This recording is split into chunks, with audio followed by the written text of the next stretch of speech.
There was a stillness in the skies, a rare kind of calm that always came before change. On Mount Olympus, the gods reveled in golden light, and on earth, mortals lived unaware of the spark about to ignite the greatest of wars. The harmony felt fragile, as if something or someone would soon tear it apart. The event was a wedding, and not an ordinary one. Peleus, a mortal hero, was to marry the sea nymph Thetis. All the gods had gathered, feasting, laughing, drinking ambrosia. But one goddess had been deliberately left uninvited, Eris, the goddess of discord. Known for sowing strife, she watched from the shadows, nursing her insult like a blade in silk. Then she acted. Into the heart of the celebration, Eris hurled a golden apple, its surface gleaming with a single inscription, "To the fairest." A silence fell, then a murmur, then a rising tide of dispute. 3 goddesses stepped forward to claim the prize: Hera, queen of the gods; Athena, goddess of wisdom; and Aphrodite, goddess of love. No god dared to choose between them, not even Zeus. Instead, he chose to pass judgment to a mortal, someone distant from Olympus and untouched by divine politics. His name was Paris, a prince of Troy raised as a shepherd on the slopes of Mount Ida. Paris was beautiful, with a quiet nobility.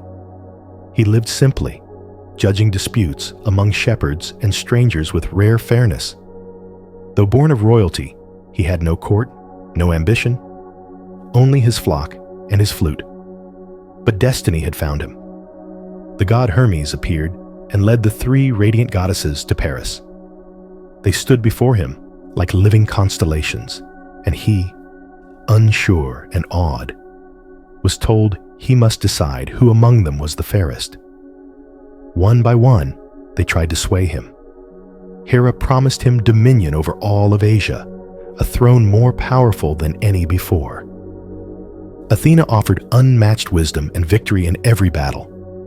Aphrodite simply smiled and whispered of love, not just any love, but that of Helen of Sparta, the most beautiful woman in the world. Paris hesitated. Power, wisdom, desire, each alluring in its own right. But he was young. His heart, not yet hardened by politics or war, leaned toward the sweetness of longing. He gave the golden apple to Aphrodite. The decision was made. Hera and Athena turned away in silence, their fury hidden beneath divine poise, but their wrath would not sleep. Aphrodite kept her promise. She guided Paris to Helen, a queen already wed, whose beauty could fracture nations. When Paris took her from Sparta, the world began to burn. It was not merely a gift of love, it was the trigger. The judgment of Paris set the wheels of fate into motion. Ships were built, armies summoned, and for 10 long years, Troy would bleed under siege. Far above, the gods watched. Was Paris truly free to choose? Or was he, like all mortals, a thread in a tapestry woven long before his birth? Perhaps the choice between goddesses was never about beauty, but a test of mortal desire and weakness. Paris stood between myth and man, chosen not for his strength, but for his heart. And that heart, ruled by longing, changed the course of history. This was only the beginning. The song of Troy had yet to be sung. But all epics begin somewhere. Sometimes with a sword, sometimes with a ship, and sometimes with a golden apple. And so, the question lingers. Had the apple never been thrown, would the world have changed? Or do all great tragedies begin not with gods, but with a simple act of wanting?